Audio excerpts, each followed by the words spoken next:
मैं इंस्पैक्टर अमनदीप कौर, मैं SHO women police station Mohali ਨੂੰ ਹੈਡ ਕਰ ਰਹੀ ਹਾਂ ਇਸ ਟਾਈਮ। ਤੇ ਮੈਂ ਸਭ ਤੋਂ ਪਹਿਲਾਂ ਕਾਲਜ ਨੂੰ, ਪ੍ਰਿੰਸੀਪਲ ਮੈਮ ਨੂੰ ਤੇ ਸਾਰੀ ਫੈਕਲਟੀ ਨੂੰ ਬਹੁਤ ਥੈਂਕਫੁਲ ਹਾਂ ਕਿ ਉਹਨਾਂ ਨੇ ਇਸ ਡੇ ਦੀ ਮਹੱਤਤਾ ਨੂੰ ਮਨਾਇਆ ਆ, ਹੈ ਨਾ। ਮਤਲਬ ਮੈਂ ਵੀ ਆਪਣੇ ਆਪ ਨੂੰ ਬਹੁਤ ਔਨਰਡ ਫੀਲ ਕਰ ਰਹੀ ਹਾਂ ਕਿ ਮੈਨੂੰ ਅੱਜ ਇੱਥੇ ਇਨਵਾਈਟ ਕੀਤਾ ਗਿਆ ਆ। ਅਤੇ ਮੈਂ ਇਹ ਮੌਕੇ 'ਤੇ ਇੰਟਰਨੈਸ਼ਨਲ ਵੂਮਨ ਡੇ 'ਤੇ ਸਾਰਿਆਂ ਨੂੰ, ਸਾਰੀਆਂ ਵੂਮਨ ਨੂੰ, ਨਾਟ ਈਵਨ ਵਰਕਿੰਗ ਕਲਾਸ, ਜੋ ਲੇਡੀਜ਼ ਘਰ ਵਿੱਚ ਰਹਿ ਰਹੀਆਂ ਨੇ, ਆਈ ਗੈਸ ਉਹਨਾਂ ਦਾ ਰੋਲ ਸਾਰਿਆਂ ਤੋਂ ਵੱਡਾ ਆ। ਦੇਖੋ, ਇੱਕ ਜਿਹੜੀ ਵਰਕਿੰਗ ਵੂਮਨ ਆ ਨਾ, ਉਹ ਆਪਣੇ ਆਪ ਨੂੰ ਐਕਸਪਲੋਰ ਕਰ ਪਾਉਂਦੀ ਆ, ਹੈ ਨਾ। ਉਹ ਸਾਰਿਆਂ ਨੂੰ ਮਿਲਦੀ ਆ, ਦੀਨ ਦੁਨੀਆ 'ਚ ਵਿਚਰਦੀ ਆ, ਉਹਨੂੰ ਬਹੁਤ ਕੁਛ ਦੇਖਣ ਨੂੰ ਮਿਲ ਰਿਹਾ। ਬਟ ਜਿਹੜੀ ਲੇਡੀਜ਼ ਘਰ ਬੈਠੀਆਂ ਨੇ ਨਾ, ਉਹਨਾਂ ਦਾ ਰੋਲ ਆਪਣੀ ਲਾਈਫ 'ਚ ਬਹੁਤ ਵੱਡਾ ਆ। ਸਭ ਤੋਂ ਪਹਿਲਾਂ ਮੈਂ ਉਹਨਾਂ ਨੂੰ ਪਹਿਲਾਂ ਇਸ ਡੇ ਦੀ ਵਧਾਈ ਦਿੰਦੀ ਹਾਂ। ਅਤੇ ਮੰਨਦੇ ਹੋ ਕਿ ਮਤਲਬ ਕਿ ਇੱਕ ਜੋਬ ਪ੍ਰੋਫਾਈਲ ਜਿਹੜਾ ਇੱਕ ਲੇਡੀਜ਼ ਦਾ, ਇੱਕ ਜਿਹੜਾ ਘਰ 'ਚ ਕੰਮ ਕਰ ਰਿਹਾ, ਉਹਦਾ ਸੈਕਰੀਫਿਕੇਸ਼ਨ ਤੁਹਾਡੇ ਨਾਲੋਂ ਜ਼ਿਆਦਾ ਇਸ ਚੀਜ਼ 'ਚ? ਨਹੀਂ, ਇਟਸ ਇਕੁਅਲੀ। ਬਟ ਦੇਖੋ, ਜਿਹੜੀਆਂ ਵਰਕਿੰਗ ਵੂਮਨ ਆ, ਉਹਨਾਂ ਦਾ ਰੋਲ ਬਹੁਤ ਵੱਡਾ ਆ। ਉਹਨਾਂ ਨੂੰ being mother, being a daughter, being a wife, being a officer, ਜਾਂ ਕਿਸੇ ਵੀ ਡਿਪਾਰਟਮੈਂਟ 'ਚ ਤਾਂ ਸਾਨੂੰ ਬਹੁਤ ਜ਼ਿਆਦਾ ਰਿਸਪੋਂਸੀਬਿਲਿਟੀਜ਼ ਆ। ਅਤੇ ਈਵਨ ਮੈਂ ਸਮਟਾਈਮਸ ਮੈਂ ਬੀਇੰਗ ਪੁਲਿਸ ਆਫਿਸਰ ਆਪਣੇ ਆਪ ਨੂੰ ਇਹ ਫੀਲ ਕਰਦੀ ਹਾਂ ਕਿ ਮੈਨੂੰ ਵੀਕ 'ਚ 3-4 ਦਿਨ PCM ਲੈ ਕੇ ਹੀ ਸੌਣਾ ਪੈਂਦਾ, ਹੈ ਨਾ। ਮਤਲਬ ਕਿ ਸ਼ਾਇਦ ਅਸੀਂ, ਲੋਕਾਂ ਦਾ ਪ੍ਰੈਸ਼ਰ ਸਾਡੇ 'ਤੇ ਇੰਨਾ ਆ, ਉਹਨਾਂ ਦੀਆਂ ਸਾਡੇ ਤੋਂ ਹੋਪਸ ਆ, ਸਾਨੂੰ ਕਰਨੀਆਂ ਪੈਂਦੀਆਂ ਨੇ। ਮੈਂ being a woman police station SHO, ਮੈਂ ਮੋਰਨਿੰਗ 9 to 7, 8 ਤੱਕ ਵੂਮਨ ਪੁਲਿਸ ਸਟੇਸ਼ਨ ਹੁੰਦੀ ਹਾਂ ਕਿ ਕੋਈ ਵੂਮਨ ਸਾਡੇ ਕੋਲ ਆ ਰਹੀ ਆ ਅਤੇ ਅਸੀਂ, ਉਹ ਸਾਡੇ ਕੋਲੋਂ ਬਿਨਾਂ ਸਾਡੇ ਨਾਲ ਗੱਲ ਕੀਤੇ ਵਾਪਸ ਨਾ ਜਾਵੇ।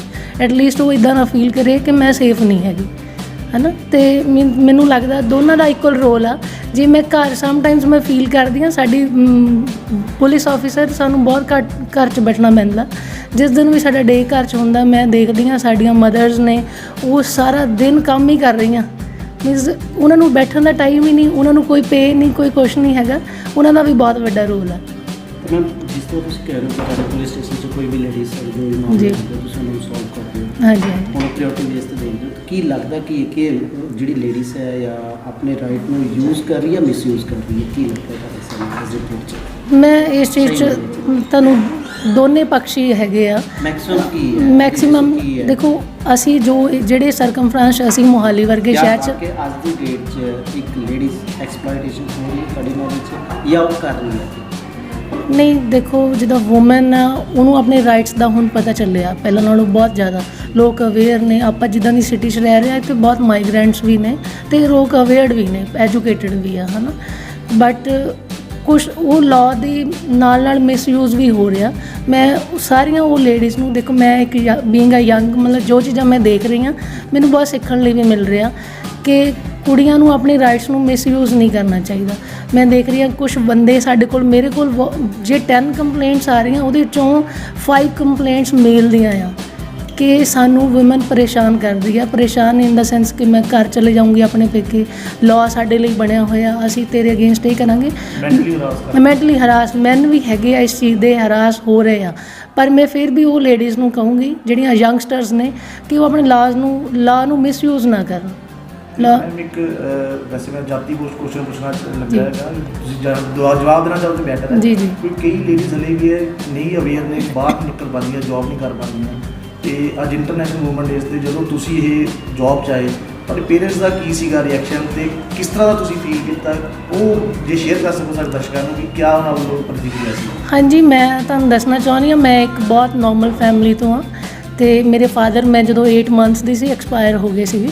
ਅਤੇ ਮੇਰੀ ਮਦਰ ਦਾ ਰੋਲ, ਮੈਂ ਆਪਣੀ ਮਦਰ ਨੂੰ ਹੀ ਆਪਣਾ ਰੋਲ ਮਾਡਲ ਮੰਨਦੀ ਹਾਂ। ਉਹਨਾਂ ਨੇ ਬਹੁਤ ਹਾਰਡ ਵਰਕ ਕੀਤਾ ਆ। ਲਾਈਕ ਉਹਨਾਂ ਨੇ ਸਕੂਲ 'ਚ, ਪ੍ਰਾਈਵੇਟ ਸਕੂਲ 'ਚ ਕਿੰਨੀ ਪੇ ਹੁੰਦੀ ਆ, ਪਿੰਡ 'ਚ ਟੀਚ ਕੀਤਾ। ਰੀਜ਼ਨ ਬੀਇੰਗ ਕਿ ਮੈਂ ਉੱਦਾਂ ਦੀਆਂ ਲੇਡੀਜ਼ ਨਾਲ ਨਾ ਬੈਠਾਂ ਕਿ ਮੇਰੇ ਬੱਚਿਆਂ 'ਤੇ ਇਫੈਕਟ ਪਵੇ। ਮੀਨਸ ਉਹ ਪਿੰਡ 'ਚ ਉਹ ਲੇਡੀ ਸੀਗੇ, ਸਾਨੂੰ 12-13 ਸਾਲ ਹੋ ਗਏ, ਅਸੀਂ ਸ਼ਿਫਟ ਹੋ ਗਏ ਮੋਹਾਲੀ, ਚੰਡੀਗੜ੍ਹ ਵਰਗੇ ਸ਼ਹਿਰ 'ਚ। ਅਤੇ ਲੋਕ ਲੇਡੀਜ਼ ਰੋਂਦੀਆਂ ਸੀ ਜਦੋਂ ਮੇਰੇ ਮਦਰ ਉਸ ਪਿੰਡ 'ਚੋਂ ਨਿਕਲੇ ਆ ਕਿ ਉਹਨਾਂ ਨੇ ਇੰਨਾ ਐਜੂਕੇਟ ਕੀਤਾ ਲੋਕਾਂ ਨੂੰ, ਇੰਨਾ ਪੜ੍ਹਾਇਆ ਆ, ਬੀਇੰਗ ਇੱਕ ਵਿਡੋ ਲੇਡੀ ਹੋਣ ਦੇ ਨਾਤੇ, ਅਤੇ ਉਹਨਾਂ ਦੀ ਇੰਨੀ ਰਿਸਪੈਕਟ ਸੀ। ਜਦੋਂ ਵਰਦੀ ਵਾਲਾ ਤੁਹਾਨੂੰ ਪਹਿਲੀ ਵਾਰ ਦੇਖਿਆ, ਕਿਸ ਤਰ੍ਹਾਂ ਦਾ ਉਹਨਾਂ ਦਾ ਕੀ ਚਿਹਰੇ 'ਤੇ ਸੀਗਾ ਉਹ ਐਕਸਪੀਰੀਅੰਸ ਜੀ ਸ਼ੇਅਰ ਕਰ? ਮੈਂ ਪਿੰਡ 'ਚੋਂ ਪਹਿਲੀ ਕੁੜੀ ਸੀਗੀ ਕਿ ਮੈਂ ਹੋਸਟਲ ਪੜ੍ਹਨ ਗਈ ਸੀ, ਅਤੇ ਮੇਰੇ ਸਾਡੇ ਸਰਕਮਫਰੈਂਸ ਦੇ ਇਹ ਰਿਵਿਊ ਸੀਗੇ ਕਿ ਤੁਸੀਂ ਕੁੜੀ ਨੂੰ ਬਾਹਰ ਨਾ ਭੇਜੋ ਕਿ ਇਹ ਇੱਕ ਫਾਦਰ ਹੈ ਨਹੀਂ, ਇਹ ਕੁਛ ਗਲਤ ਕਰ ਲੂਗੀ। ਮੈਨੂੰ ਨਹੀਂ ਲੱਗਦਾ, ਜੇ ਤੁਹਾਡੀ ਮਦਰ ਦੇ ਤੁਹਾਡੇ ਲਈ ਇੰਨੇ ਸੈਕਰੀਫਾਈਸ ਹੈਗੇ ਆ, ਤੁਸੀਂ ਆਪਣੇ ਆਪ ਨੂੰ ਕੁਛ ਕਰਕੇ ਦਿਖਾਉਣਾ ਚਾਹੁੰਦੇ ਆ, ਤਾਂ ਤੁਸੀਂ ਕੁਛ ਵੀ ਕਰ ਸਕਦੇ ਹੋ। ਤੇ ਮੇਰੀ ਮਦਰ ਆਲਵੇਜ਼ ਮੇਰੇ ਤੇ ਪ੍ਰਾਊਡ ਫੀਲ ਕਰਦੇ ਆ। ਉਹਨਾਂ ਨੇ ਮੈਨੂੰ ਕਿਤੇ ਡਾਟਰ ਵਾਂਗੂ ਨਹੀਂ ਪੜਾਇਆ, ਉਹਨਾਂ ਨੇ ਮੈਨੂੰ ਮੁੰਡਿਆਂ ਤੋਂ ਵੀ ਵੱਧ ਕੇ ਮਾਣ ਦਿੱਤਾ ਆ ਕਿ ਤੂੰ ਸਾਡਾ ਬੇਟਾ ਆ। ਕਦੇ ਅੱਜ ਤੱਕ ਉਹਨਾਂ ਨੇ ਇਹ ਫੀਲ ਨਹੀਂ ਕੀਤਾ ਜੇ ਮੈਂ ਘਰ ਤੋਂ ਰਾਤ ਨੂੰ ਵੀ ਜਾ ਰਹੀ ਹਾਂ ਤੇ ਕਿਉਂ ਜਾ ਰਹੀ ਹਾਂ। ਉਹਨਾਂ ਨੂੰ ਪਤਾ ਮੇਰੀ ਡਿਊਟੀ ਆ, ਮੈਨੂੰ ਕਰਨੀ ਆ, ਤੇ ਉਹ ਆਲਵੇਜ਼ ਮੇਰੀ ਵਰਦੀ ਦੀ ਰਿਸਪੈਕਟ ਕਰਦੇ ਆ। ਕੋਈ ਮੈਂ ਮੈਸੇਜ ਦੇਣਾ ਚਾਹੁੰਦੀ ਕੋਈ ਅੱਜ ਦੇ ਦਿਨ ਤੇ? ਮੈਂ ਸਾਰੀਆਂ ਵੂਮਨ ਨੂੰ ਇਹੀ ਮੈਸੇਜ ਦੇਣਾ ਚਾਹੁੰਦੀ ਹਾਂ ਕਿ ਤੁਸੀਂ ਬਹੁਤ ਵੱਡੀ ਪਾਵਰ ਆ। ਗੁਰੂ ਨਾਨਕ ਦੇਵ ਜੀ ਨੇ ਕਿਹਾ ਸੋ ਕਿਉ ਮੰਦਾ ਆਖੀਏ ਜਿਤ ਜੰਮੇ ਰਜਾਨ, ਮਤਲਬ ਜਿਸ ਦੇਵੀ ਦੇਵਤਿਆਂ ਨੇ ਇੰਨੇ ਆਪਾਂ ਨੂੰ ਵੱਡਾ ਦਰਜਾ ਦਿੱਤਾ ਆ ਤਾਂ ਸਾਨੂੰ ਉਹਨੂੰ ਬਰਕਰਾਰ ਰੱਖਣਾ ਚਾਹੀਦਾ ਆ, ਹੈ ਨਾ। ਜਿਹੜੀਆਂ ਮੈਂ ਯੰਗਸਟਰ ਪੀੜ੍ਹੀ ਨੂੰ ਮੇਨ ਮੈਸੇਜ ਦੇਣਾ ਚਾਹੁੰਦੀ ਹਾਂ ਕਿ ਤੁਸੀਂ ਠੀਕ ਆ, ਲਵ ਅਫੇਅਰਸ ਬਹੁਤ ਕੁਝ ਹੁੰਦਾ ਆ, ਪਰ ਉਹ ਲਾਜ਼ ਨੂੰ ਬਾਅਦ 'ਚੋਂ ਮਿਸਯੂਜ਼ ਨਾ ਕਰੋ ਕਿ ਅਸੀਂ ਕਿਸੇ ਦੇ ਬੱਚੇ ਨੂੰ ਨਜਾਇਜ਼ ਨਾ ਫਸਾਈਏ। ਠੀਕ ਹੈ, ਤੁਹਾਨੂੰ ਜੋ ਠੀਕ ਲੱਗਦਾ ਉਹਦੇ ਅਕੋਰਡਿੰਗ ਚੱਲੋ, ਬਟ ਹਾਂ ਜੇ ਤੁਹਾਡੇ ਨਾਲ ਜੁਰਮ ਹੋ ਰਿਹਾ ਹੈ ਤਾਂ ਉਹਨੂੰ ਜੁਰਮ ਨੂੰ ਸਹਿਣਾ ਵੀ ਨਹੀਂ ਆ। ਉਹ ਗੁਰੂ ਗੋਬਿੰਦ ਸਿੰਘ ਜੀ ਨੇ ਵੀ ਸਾਨੂੰ ਦਿੱਤੀ ਹੋਈ ਆ ਨਾ ਤਲਵਾਰ ਹੱਥ 'ਚ। ਠੀਕ ਹੈ, ਜੁਰਮ ਆ ਤੇ ਉਹਦੇ ਅਗੇਂਸਟ ਖੜੋ, ਸਾਡਾ ਰਾਈਟ ਹੈ।